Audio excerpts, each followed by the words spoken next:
Friends, हम एक नए लेक्चर के साथ अभी तक हमने बात की थी पोइट्री की, और पोइट्री में हमने स्पेंसर के बाद हमने जो है माइनर पोइट्स की बात की, और उसके बाद एक स्पेशल स्कूल ऑफ पोइट्री जो उस टाइम था that was metaphysical poetry led by John Donne. वहां पर हम पहुंचे थे, और जहां पर जॉन ड्राइडन ने मेटाफिजिकल्स के लिए बोला था कि जॉन डन के लिए ही अफेक्टेड मेटाफिजिक्स, और पहली बार ये टर्म यूज की थी डॉक्टर जॉनसन ने lives of poets specially in the life of Abraham Cowley. ये सारा हमने डिस्कस किया था। उसके बाद हम जो है एक ऐसा पोइट भी, बड़ा पोइट जो इन सभी स्कूल से अलूफमेंट में अलग है, सबसे अलग है, जिसका स्ट्रक्चर कद इंग्लिश लिटरेचर में सबसे अलग है, सबसे निराला है, that is John Milton.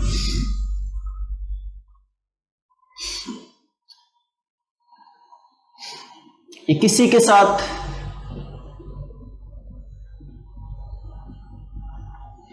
Metaphysical हो, कैवेलियर पोइट्री हो, किसी के साथ शेयर नहीं कर रहे हैं कुछ भी। इनका अपना जो है वो स्कूल है, यानी कि अपना थॉट सिस्टम है। मिल्टन की जब बात करेंगे तो ये मान के चलें कि हम इंग्लिश के सबसे बड़े पोइट की बात कर रहे हैं। शेक्सपियर के बाद यदि किसी का नाम लिया जाता है इंग्लिश लिटरेचर में तो मिल्टन है। मिल्टन के बराबर का कोई भी पोइट, इनके कद का पोइट इंग्लिश लिटरेचर में नहीं मिलता है।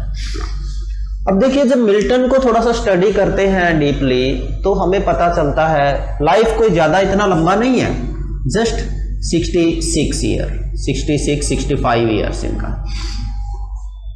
Blind poet he was, everybody knows. इसके अलावा देखिए जो जॉन मिल्टन है, जॉन मिल्टन का जो टाइम रहा, पहले वो जो टाइम की बात कर लेते हैं थोड़ा सा। जब जॉन मिल्टन का टाइम था दैट वाज द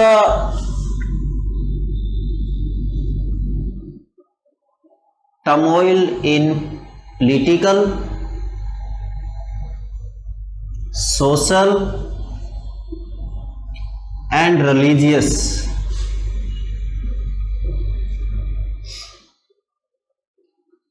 ठीक है ना, तीनों ही एरियाज में, चाहे वो पॉलिटिक्स का रहा हो, सोसाइटी रहा हो या रिलीजन का रहा हो, काफी सारा टर्मोइल था, अपहीवल्स थे, उथल पुथल का टाइम था। अब देखिए क्यों था, यदि बात पॉलिटिकल की करें तो जो चार्ल्स वन है उनके साथ प्यूरिटन का नहीं बन रहा है, और वो क्या करते हैं, इंपोजिशन करते हैं चर्च का, उनका जो सिस्टम था रिलीजियस जो सिस्टम उसको इंपोज करते हैं, पार्लियामेंट को भंग करते हैं, ये सारी चीजें होती हैं, और उसका खामियाजा उनको भुगतना पड़ता है, उनकी ट्रायल होती है और लास्ट में एग्जीक्यूशन होता है। तो इसलिए इसको पॉलिटिकल अपहीवल, पॉलिटिकल टर्मोइल का भी पीरियड कहेंगे, ठीक है ना। तो ये चीज जो है वो पॉलिटिकल टर्मोइल का भी टाइम था। दूसरा मैंने लिखा सोशल। अब देखिए जब पॉलिटिक्स में गड़बड़ चल रहा होता है तो डायरेक्टली उसका इफेक्ट कहां आएगा, सोसाइटी के ऊपर आएगा। सोसाइटी के ऊपर किस तरीके से आती है, चीजें एक दूसरे से इंटरलिंक्ड हैं कि यहां पर माइनॉरिटी भी है, मेजोरिटी भी है, रोमन कैथोलिक चर्च है, एंग्लिकन है, प्रोटेस्टेंट है, प्यूरिटन है, वो सब का जो है आपस में अभी क्राइसिस चल रहे हैं। अब कुछ लोग वो किंग की साइड है, कुछ लोग पार्लियामेंट की साइड है, तो यहां पर क्या है, सोशल इश्यूज भी उभर कर आ रहे हैं। वहां पर रिफॉर्मेशंस की डिमांड हो रही है, एजुकेशन के रिफॉर्म की बात हो, रिलीजियस रिफॉर्म की बात हो, तो जो सोशल कंडीशन है वो भी जो है उस टाइम पे बहुत अच्छी नहीं थी।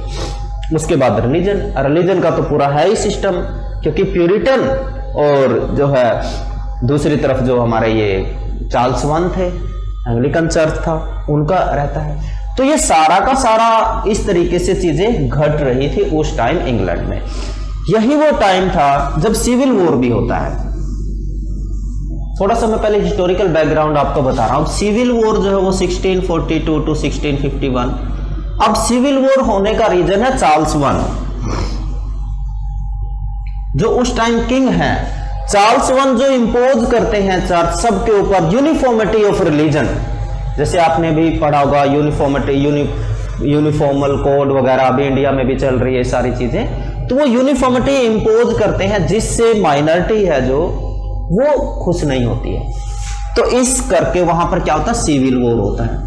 जब सिविल वॉर होता है तो दो चीजों में बंट जाती है, एक तो हो गया रॉयल यानी कि जो किंग की तरफ लोग हैं, दूसरा है पार्लियामेंट, जो लोग पार्लियामेंट की साइड है। अब क्या होता है कि इनका फिर उसके बाद जब ये चल रहा था तो स्कॉटिश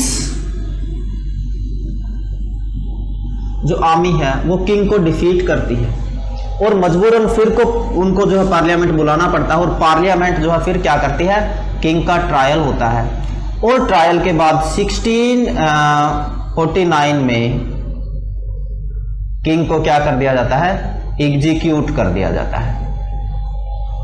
ठीक है, अब किंग का एग्जीक्यूशन हो गया है, यानी कि किंग को हटा दिया गया, execution, you understand very well.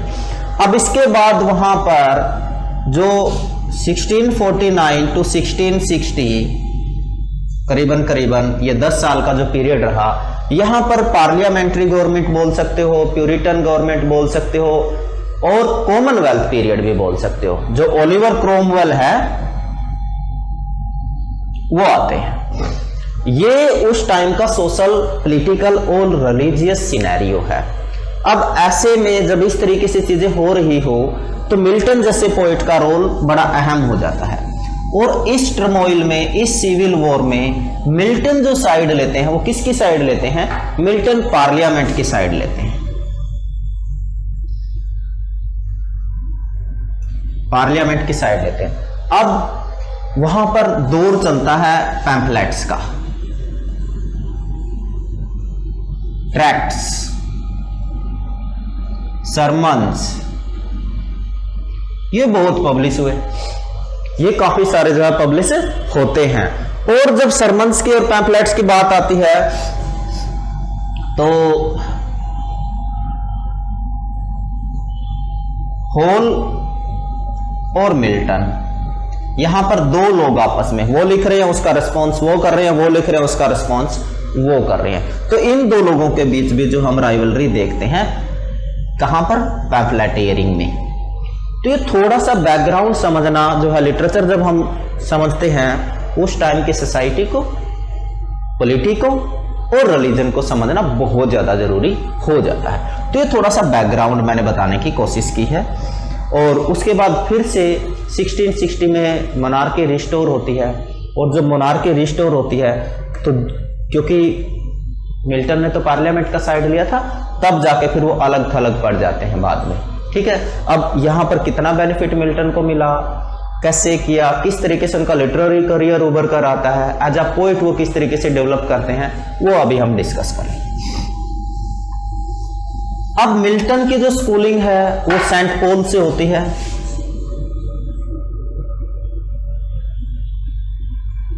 Saint Paul school से इनका स्कूलिंग होता है। 3 मैरिजेज होती हैं, 3 शादियां करते हैं। उसके बाद जो है 1625 में क्राइस्ट कॉलेज कैम्ब्रिज कॉलेज में एंट्री करते हैं 1625 में, क्राइस्ट कॉलेज कैम्ब्रिज।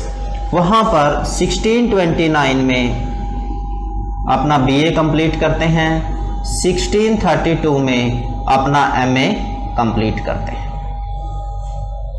ये जो टाइम रहा ये काफी इंपॉर्टेंट था मिल्टन के लिए। कैसे, अब देखिए, नंबर 1 यहां पर क्राइस्ट कॉलेज में जब वो थे वो खूबसूरत बहुत थे, काफी फेयर कॉम्प्लेक्शन था, तो उनको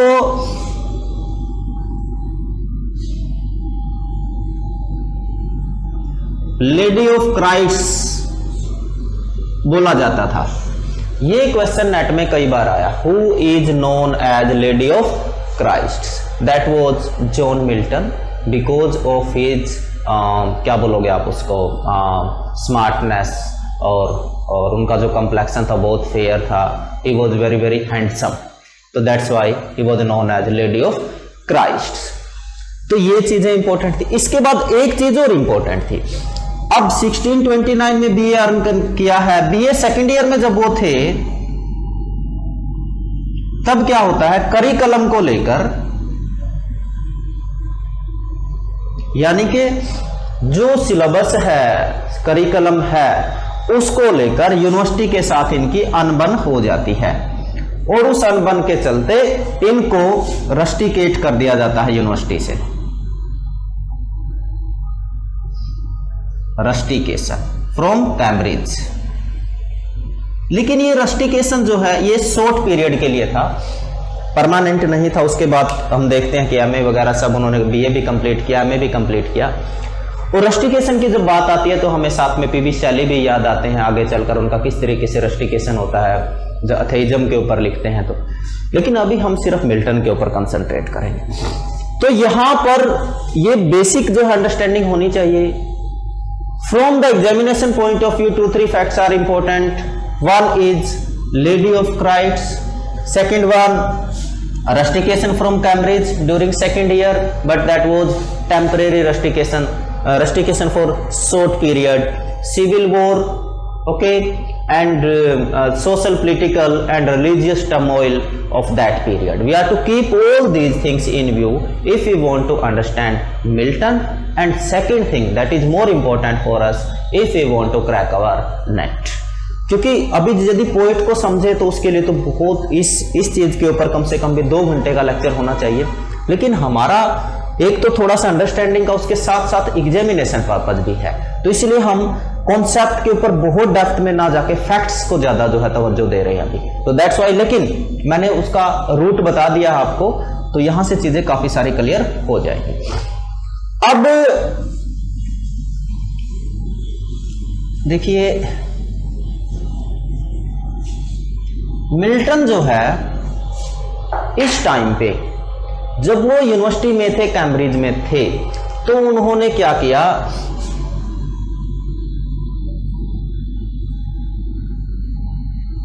परल्यूजन, स्पेशली बोलोगे आप लैटिन परल्यूजन डिलीवर किए और धीरे धीरे मिल्टन अब जो है लोग जानने लगे। लेकिन अभी तक एक बड़ा पोइट जो बनकर आए हैं वो काम होना बाकी है। मिल्टन की एक और खास बात क्या है, उन्होंने कभी जल्दबाजी नहीं की। He was a very patient person, बहुत ही उनके अंदर जो है क्या बोलते हैं उसको, टॉलरेंस बहुत था, बहुत स्टडी किया है। मिल्टन जो है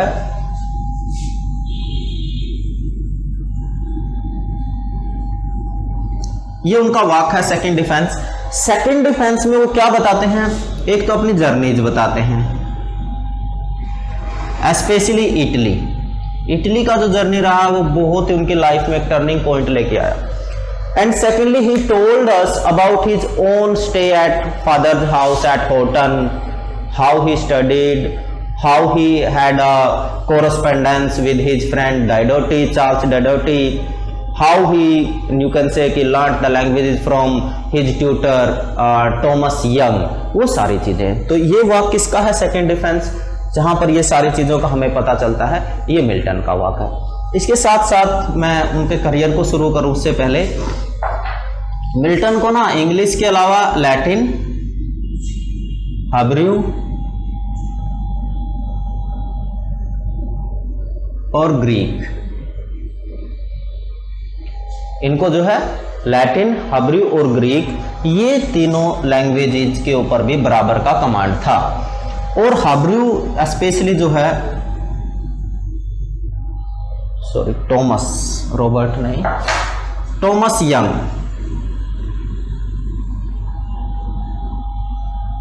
टॉमस यंग ये इनके ट्यूटर थे और एक प्रेस्बिटेरियन थे।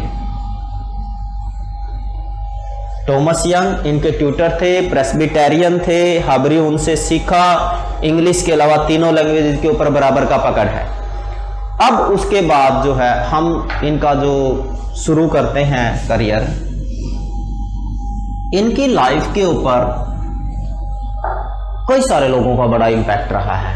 इटालियन पोइट्स ने तो इनको बहुत अंदर तक इन्फ्लुएंस किया है। उसमें आप जो है सोनेट्स की यदि बात करूं तो पेट्रार्क ने इनको काफी इन्फ्लुएंस किया, इटालियन है। और एक इंग्लिश की बात करें तो फ्रांसिस बैकन जो है, फ्रांसिस बैकन से काफी इंप्रेस रहे, और फ्रांसिस बैकन के भी खासकर जो उनका वाक है, कौन सा वाक है, that is the advancement of learning.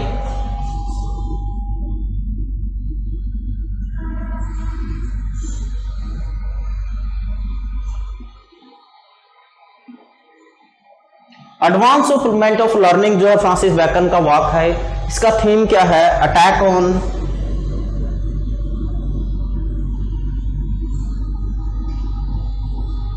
वर्बलिज्म, barren scholastic philosophy.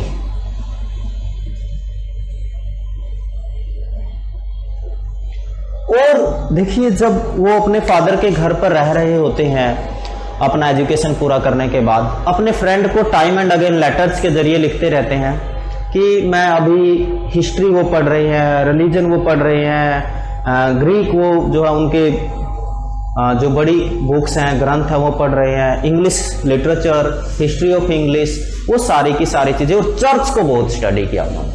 तो सारी चीज़ें चल रही हैं। तो उनके फ्रेंड कहते हैं कि too much love of learning is you can से guilt, I think this word he used, मतलब बहुत ज़्यादा लर्निंग भी ठीक नहीं है।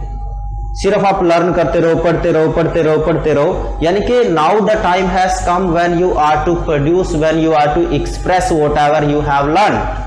ये जो है बात आती है जो उनके फ्रेंड के साथ उनका डिस्कशन होता है। अभी यहां आने के बाद मिल्टन अपना करियर जब शुरू करते हैं, देखिए एजिटेशन शुरू में मिल्टन में देखा है, पहले लैटिन में लिखते हैं, ठीक है ना, उसके बाद वो इटालियन जो है सोनेट्स लिखते हैं, बाद में जाके इंग्लिश में लिखना शुरू करते हैं। ये भी बड़ी गजब की बात है। जब वो करियर शुरू करते हैं तो किस चीज से करियर शुरू करते हैं,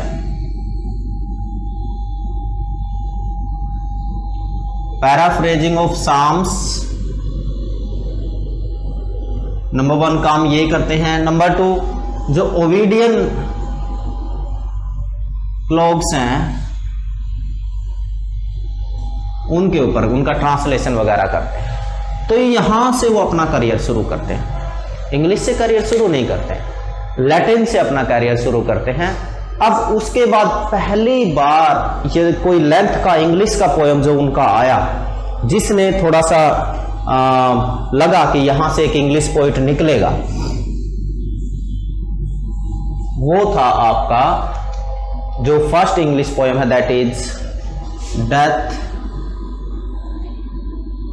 of a fair infant dying of a cough. ये first English poem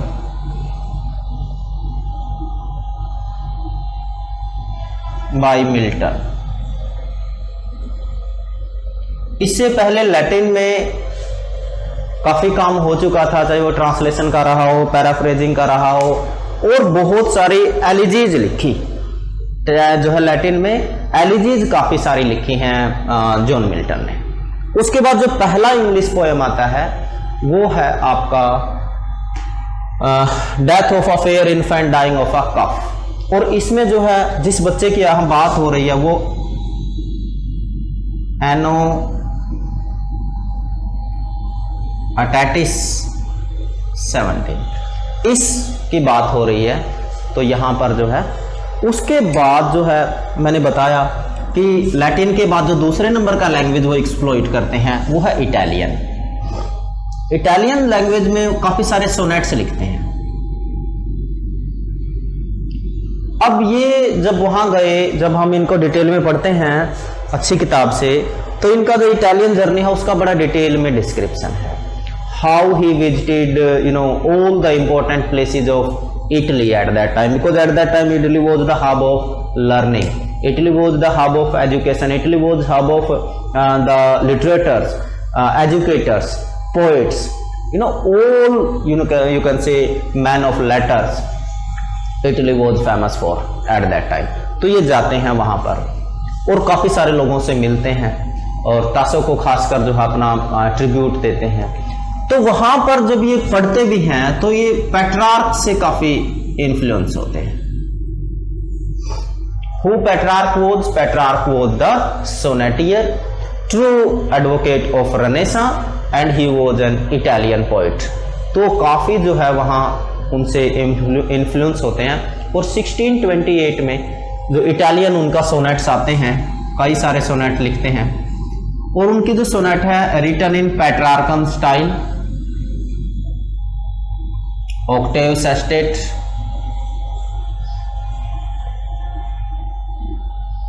Octave 8 line, sestet 6 line, ये वाला स्टाइल जो है मिल्टोनिक सोनेट का, इटालियन सोनेट का रहता है। और जो ये इटालियन सोनेट हैं ये dedicated to a foreign lady Emilia, ये भी कई बार क्वेश्चन बन जाता है। तो dedicated to foreign lady Emilia, Italian जो सोनेट्स वो लिखे हैं। अब मैंने बोला कि उन्होंने काफ़ी सारी एलिजीज लिखी, लैटिन में एलिजी लिखी, काफ़ी सारी लिखी हैं। एक जो फेमस है वो है अपने फ्रेंड डायडोटी को बताते हैं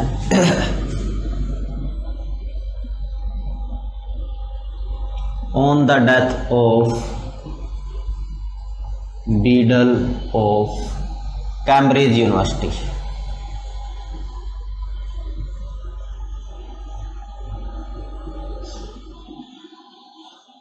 लैटिन एलिजी है ये,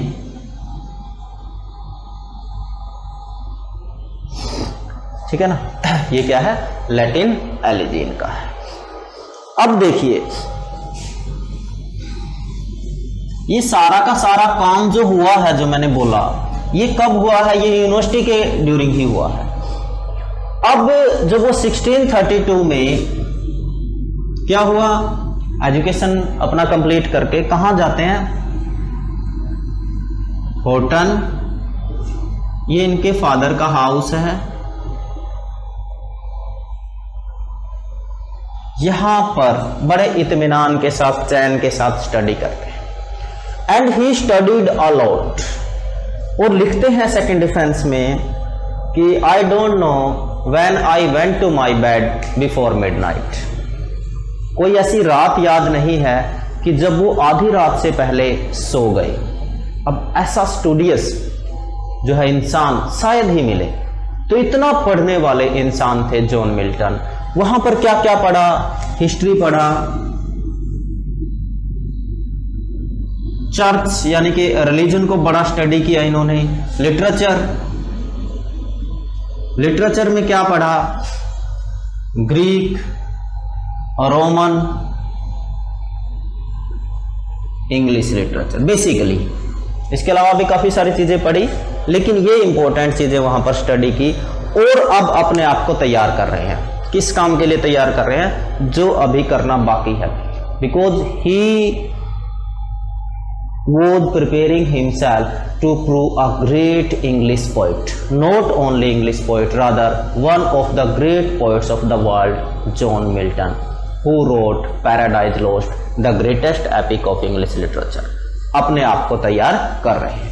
अभी जो है इसके बाद पहला सक्सेसफुल इंग्लिश पोएम, पहला इंग्लिश पोएम हम बात कर चुके हैं। अभी जो सक्सेस हुआ, फर्स्ट यू कैन से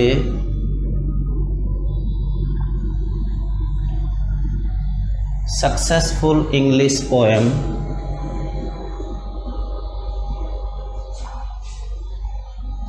first successful English poem, that is of Christ's Nativity।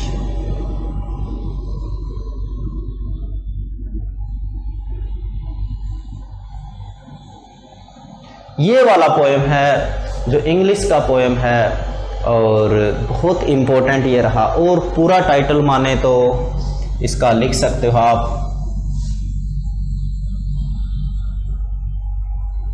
On the morning of Christ's nativity, published in 1629,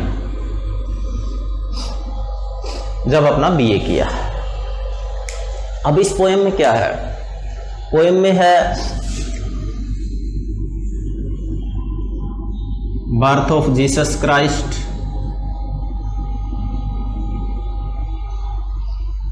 journey of मजाई,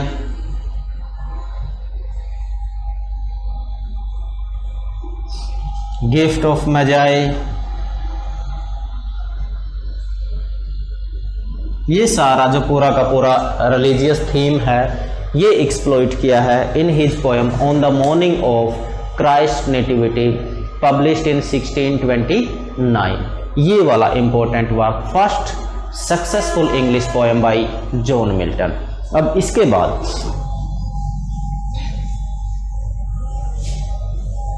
कुछ और चीजें लिखते हैं।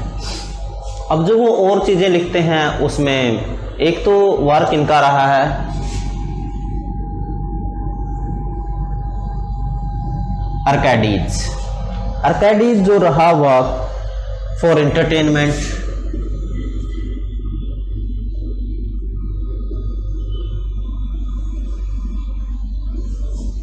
ठीक है ना, लेडी ऑफ डोगर उनके लिए लिखा गया, क्योंकि जहाँ ये रहते थे हॉटन में उससे थोड़ी सी दूर ही इनका जो है हाउस था और उनके लिए इनको बुलाया गया और वहाँ पर किस तरीके से इन्होंने इनको एंटरटेनमेंट के लिए, एंटरटेन करने के लिए आर्कैडीज लिखा। पेस्टोरल जो है ये वाक था, ये सारा इम्पोर्टेंट वाक बन जाता है यहाँ पर। और देखिए इनकी जो कुछ पोएम्स हैं, चाहे वो एलिग्रो रही हो, इनपेनेंसो रही हो, आर्कैडीज रही हो, तो वहाँ पर जो है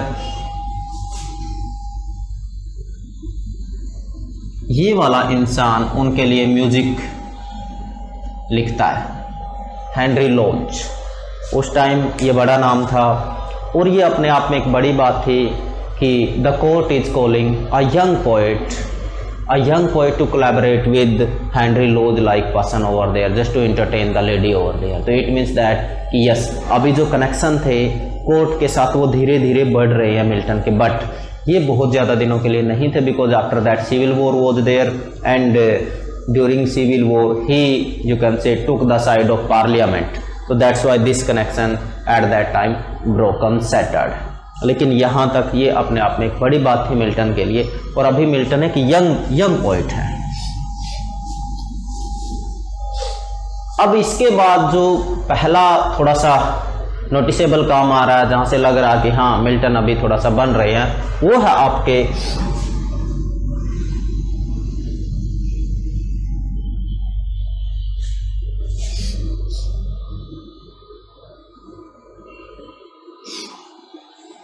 both the poems are known as companion poem.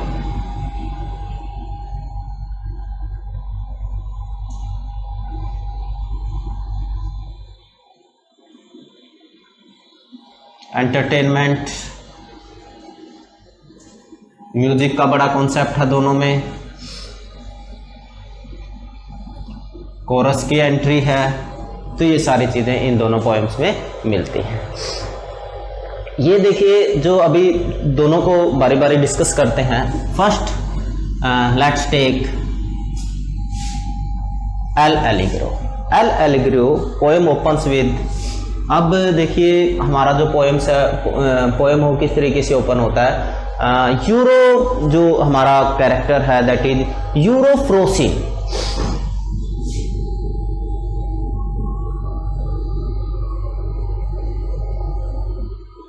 The daughter of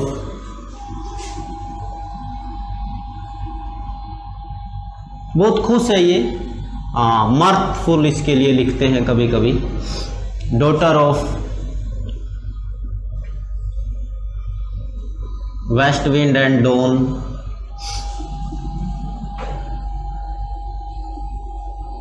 और वहां पर क्या है, वहां पर जी हमारे इसके अलावा जो पूरा का पूरा पेस्टोरल एक्टिविटीज है, जो पूरा का पूरा पेस्टोरल एक्टिविटीज, पेस्टोरल एक्टिविटीज में क्या होगा, शेफर्ड्स हैं,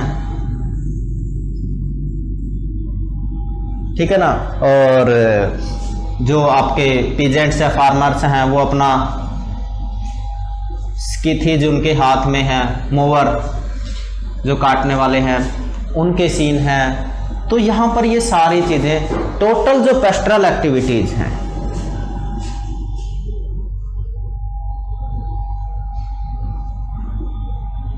वो एक्सप्लॉइट की गई है इस पोएम में।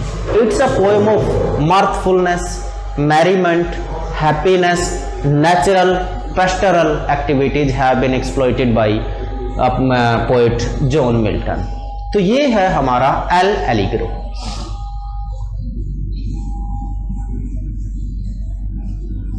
ज़्यादातर जो पोएम आता है, क्वेश्चन आता है, वो यही आता है कि ये किसने लिखा है, तो answer will B John Milton. अब उसके बाद जो हमारा सेकंड पोएम है इल जो है पेनिस रोसो। अब ये क्या है, जो आपका इल पेंसिरोसो है, it presents a mood off contemplation and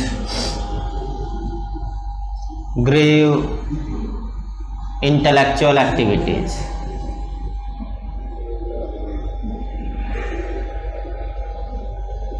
ये वाला जो मूड है ये प्रोड्यूस करती है। अब जैसे उसमें हमने देखा सारे के सारे नेचुरल सिंबल्स थे, चाहे वो मोवर्स थे, चाहे आपके वहाँ पर जो है वो सेफर्ड्स थे, चाहे आपके वहाँ पर नेचुरल जो वेस्ट विंड वगैरह है। यहाँ पर जो सिंबल्स हैं, मेजर जो सिंबल्स हैं वो क्या क्या हैं, डार्क वुड्स, इसके बाद जो है मूनलाइट, ठीक है, डार्क वुड्स है, मूनलाइट है, और यही जो है वहां पर बेसिक। इसके अलावा एक और जो है मेजर सिंबल है, that is song of Nightingale.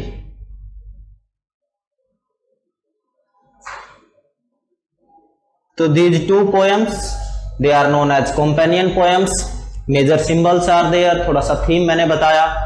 और दोनों पोएम्स का जो खास बात है वो क्या है, music, it is found in both the poems parallelly, chorus ये भी। तो ये दोनों पोएम्स बहुत बार क्वेश्चन इनके लिए आता है, तो हमें पता होना चाहिए। एंड आफ्टर दैट कुछ इनके इंपॉर्टेंट सोनेट्स एक बार देख लेते हैं, क्योंकि मैंने बोला कि इटालियन सोनेट भी लिखा, इंग्लिश सोनेट भी इन्होंने खासकर लिखा, और उसमें जो इंपॉर्टेंट है हाउ सून हैथ माई, जो ये ब्लाइंडनेस के ऊपर उनका है कि हाउ सून हैथ माई, नहीं ये how soon hath time, yes time the subtle thief बोलते हैं वो टाइम, ये वाला है। ऑन हिज 23rd बर्थडे, जिसकी पहले भी बात हुई।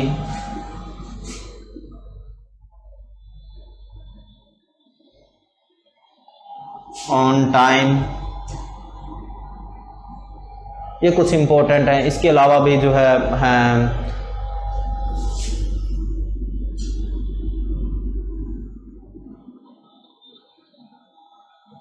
Upon circumcision.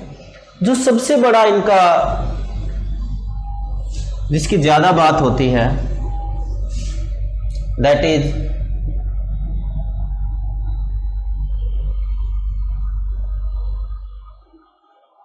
On his blindness.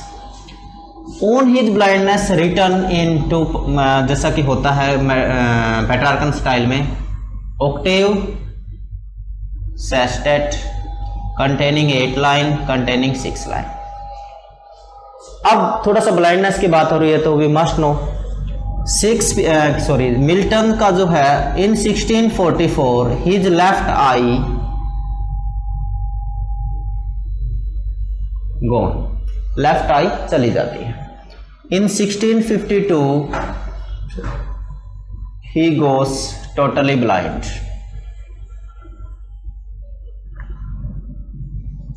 1652 में कंप्लीटली ब्लाइंड हो जाते हैं, 1644 में लेफ्ट आई चला जाता है।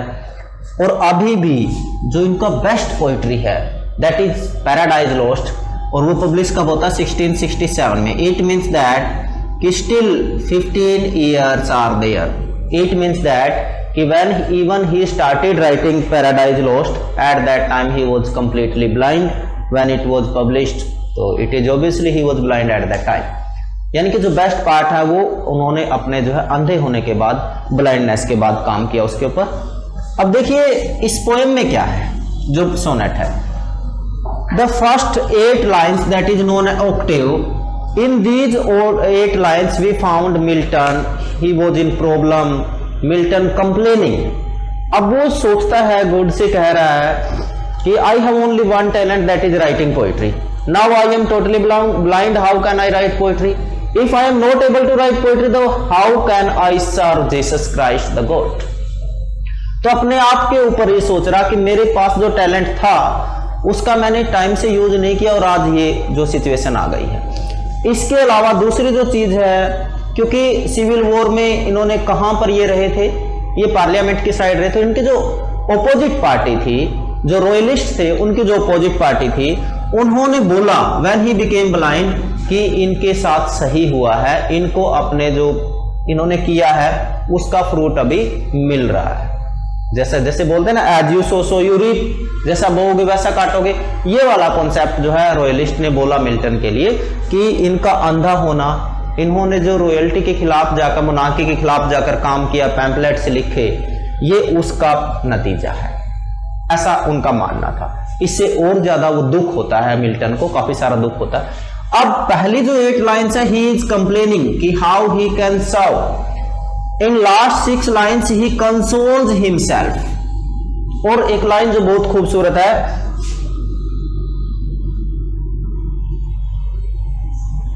they only serve, they also serve, they also serve who only wait। That's beautiful line। He consoles himself कि God even rewards them also, those who only wait। अभी मिल्टन का जो वेटिंग ही चल रहा है, बिकॉज कि then he will publish his poetry that is Paradise Lost in 1667। अब देखिए यहां पर जब हम एक प्रॉब्लम में होते हैं और उसका सॉल्यूशन अपने आप निकालते हैं without any anxiety, it is known as negative capability. इसको क्या बोलते हैं? Negative capability. The term was coined by John Keats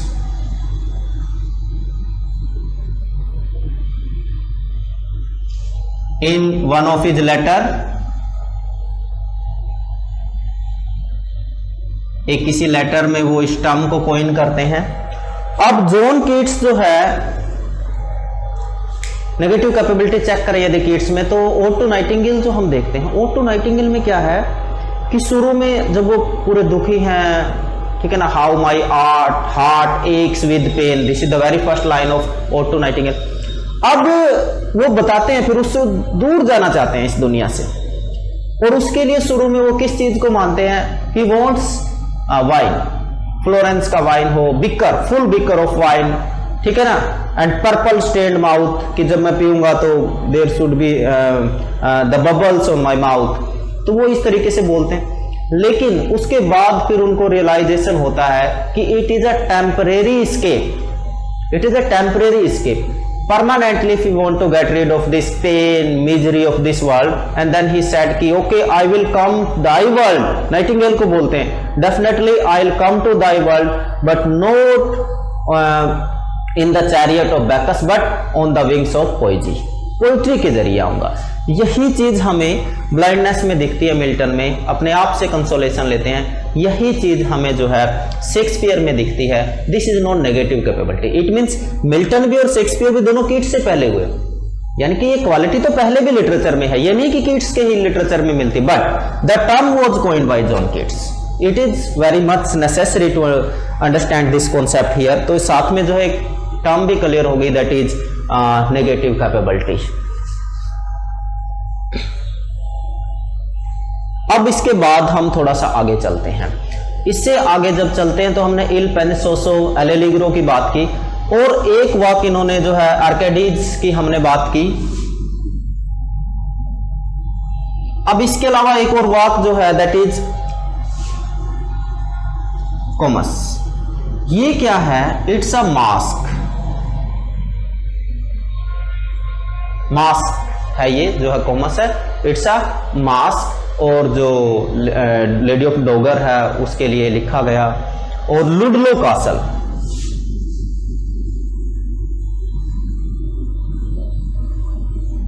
mange of queen, it was presented by masque of queen at Ludlow Castle. ठीक है। और यहां पर मैंने बताया कि म्यूजिक के लिए जो है जो हेनरी लोज ने इनके लिए म्यूजिक लिखा, कंपोज किया। अब ये मास्क जो है लुडलो कासल में प्रेजेंट होता है कामू इन 1637। अब थोड़ा सा डिस्कस करते हैं कि इसमें था क्या।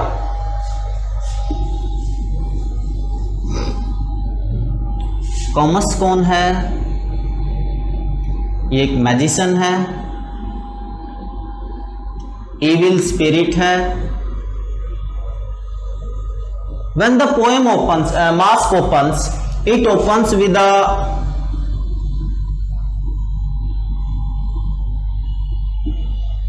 song of a spirit. एक स्पिरिट के सॉन्ग के साथ जो है ओपन होता है। और जो एक्टर्स हैं वो डांस करते हुए, सिंगिंग करते हुए स्टेज के ऊपर आते हैं।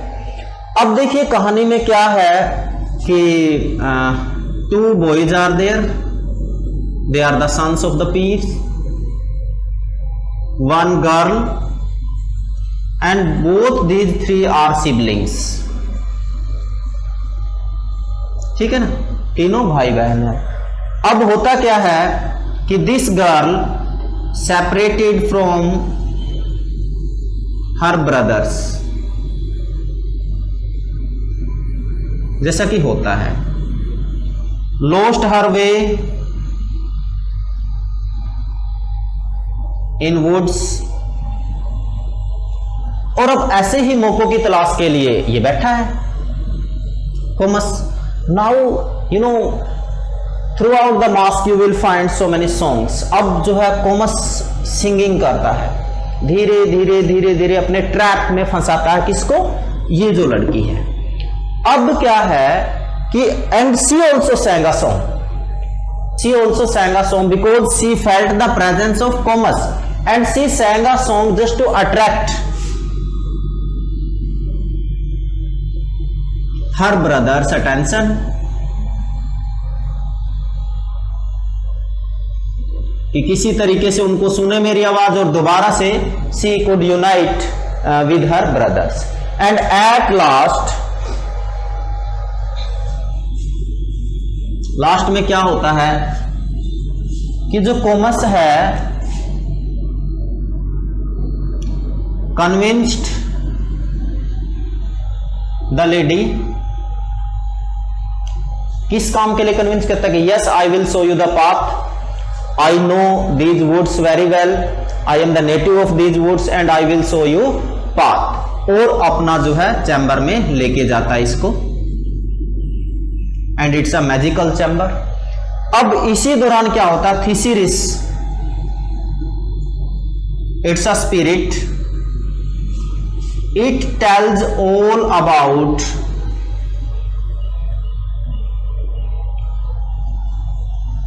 Comus to the brothers. She not only told about Comus to the brothers, rather she told the herb also. वो हर्ब भी बताती है जिसके जरिए वो क्या कर सकते हैं? undo the spell of Comus. जो कोमस है उसका स्पेल को भी अंडू कर सकते हैं, उसके मैजिक को अंडू कर सकते हैं। अब इसके लिए वो हर्ब भी बताती है और अब दोनों जो ब्रदर हैं वो सर्च करने निकल पड़ते हैं अपनी सिस्टर को। और बिल्कुल ड्रामेटिक स्टाइल में when he was almost ready to ravish the girl, ravish the lady, the brothers reach there. Brother वहां पर पहुंच जाते हैं। यहां पर कुछ कुछ जब इस तरीके का सीन होता है तो हमें कैलिबन, मिरांडा जो टेम्पेस्ट में होते हैं वो वाली चीज कुछ याद आती है शेक्सपियर, जब हमने टेम्पेस्ट का जिक्र किया था, क्योंकि वहां पर जो प्रोस्पेरो का आइलैंड है वो कैसा है, मैजिकल आइलैंड है वगैरह वगैरह, ये हम डिस्कस कर चुके हैं। अब वो लोग वहां पर पहुंच जाते हैं, the lady was saved, lady को सेव कर लिया जाता है, और उसके साथ साथ there was a girl was there who was bound to magical chair,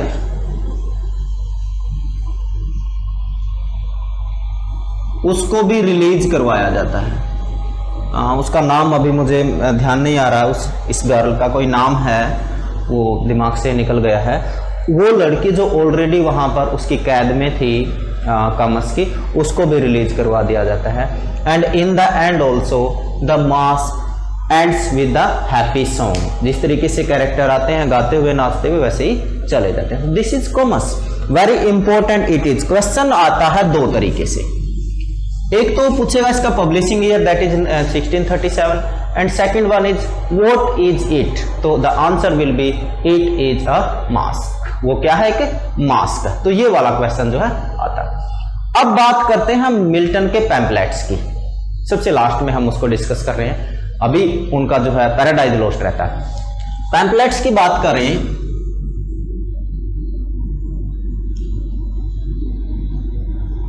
मैंने आपको बोला कि भाई 1642 to 1651 there was civil war, as I told you in the beginning of the lecture, and during that time so many tracts, sermons, pamphlets published, और वहां पर दो party हैं, one is royalist and second one is Puritans, या उनको कह लीजिए जो पार्लियामेंट्री साइड है, and Milton took the side of parliament. अब यहां पर मैंने बोला था कि होल और मिल्टन के बीच जो है वो राइवलरी रहती है दोनों के बीच। अब मिल जो है उसके बाद जब लोग प्यूरिटन्स जो पावर में आते हैं, तो मिल्टन को 1649 में, ये फैक्ट थोड़ा सा मैं पहले बता दूं, मिल्टन को क्या बनाते हैं, secretary of foreign languages, tongues बल्कि लिखा है, सेक्रेटरी वो बन जाते हैं। उनको ये मानिए कि जो पार्लियामेंट की साइड उन्होंने ली थी उसका ये फ्रूट मिलता है।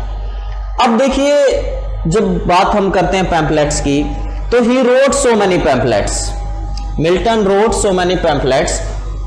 अब उनके वैसे दो चार के मैं नाम जरूर लिखूंगा, लेकिन जो इंपॉर्टेंट है उसमें मेनली दो हैं, डिस्कस उन दो के करेंगे। वन इज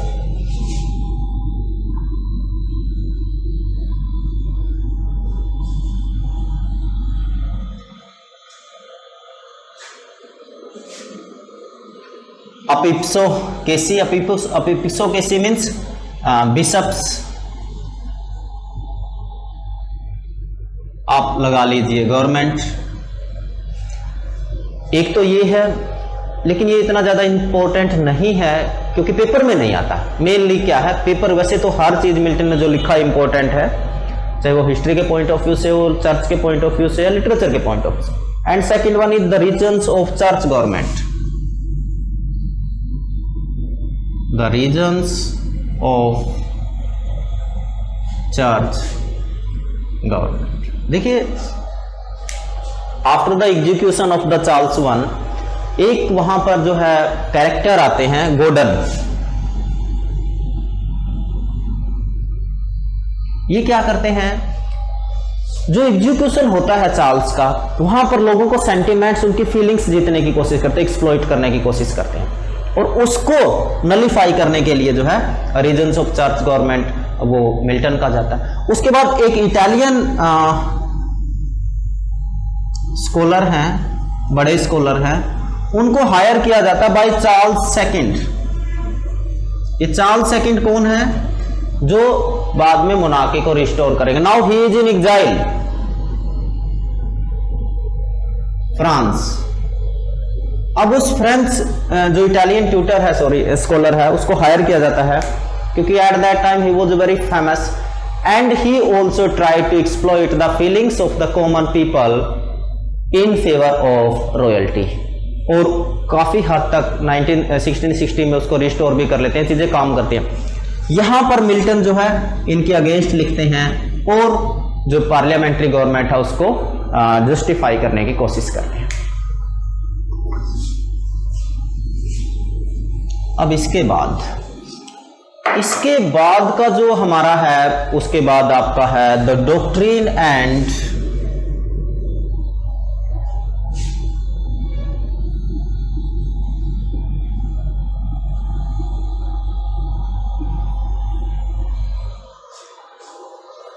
ये, और इससे अगला जो है वो इंपॉर्टेंट रहने वाला है, द डॉक्ट्रिन एंड डिसिप्लिन।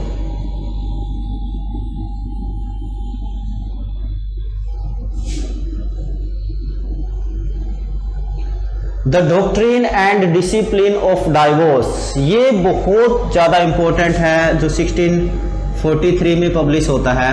और इसमें जो है मिल्टन है वो क्या करते हैं, आप मान लीजिए कि ही एडवोकेट्स डाइवोर्स, क्योंकि इनकी 3 शादियां होती। इतना इंटेलिजेंट आदमी है, यहां पर मार खा जाता है और 3 शादियां उनकी होती हैं। अब जब यहां से बात आती है तो he became the target of the people, they start criticising him कि he is in favour of divorce. अब उससे उनको जो है काफ़ी गुस्सा आता है, उसके बाद काफ़ी लिखते हैं और अपने आप को जस्टिफाई करने की कोशिश भी करते हैं। ये क्वेश्चन आता है कि ये पब्लिश कब हुआ, ठीक है, डाइवोर्स को वो जस्टिफाई करते हैं कि नहीं करते हैं, ये वाला पूछते हैं। और इसके बाद एक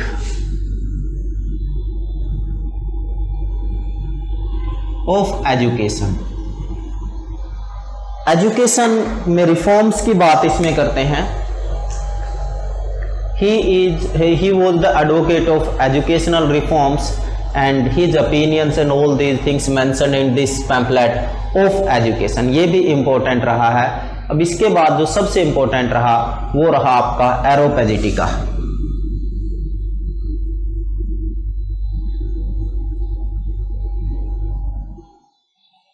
ये क्वेश्चन सबसे ज्यादा बार आया और ये पब्लिश होता 1644 में, When his left eye gone, and इसका जो थीम है that is freedom of press, freedom of press। यही बात आती है कि जो एरोपेजिटिका है उसका थीम क्या है, that is freedom of press। तो answer is freedom of press, published in 1644। और 1649 में जो है फॉरेन टंग्स, लैटिन सेक्रेटरी वो बनता है डिपार्टमेंट ऑफ फॉरेन टंग्स, वो मैंने आपको बता ही दिया।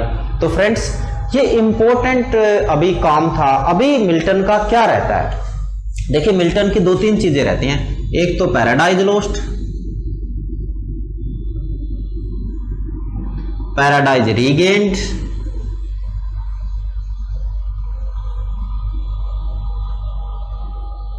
सैमसन एंड एग्नोस्टिक्स, ये और इनके साथ में cavalier poetry we will discuss in next lecture. तो ये वाली चीजें जो है हम नेक्स्ट लेक्चर में डिस्कस करेंगे फ्रेंड्स। और उसके साथ मैंने पहले भी बोला था आपको साथ में पढ़ते रहिए। आपका जो बुक्स है, नोट्स हैं, इंटरनेट है, जहाँ से भी आप पढ़ रहे हैं साथ में स्टडी करते रहिए। और क्वेश्चन आंसर मैंने बोला था आपको शुरू में, बुक्स के ऊपर एक वीडियो भी बनाया था, यूट्यूब से आप देख सकते हैं। उसमें RS मलिक का एक ऑब्जेक्टिव टाइप क्वेश्चन का बुक है, साथ में वहाँ से ऑब्जेक्टिव टाइप क्वेश्चंस की प्रैक्टिस करते रहिए। Thank you.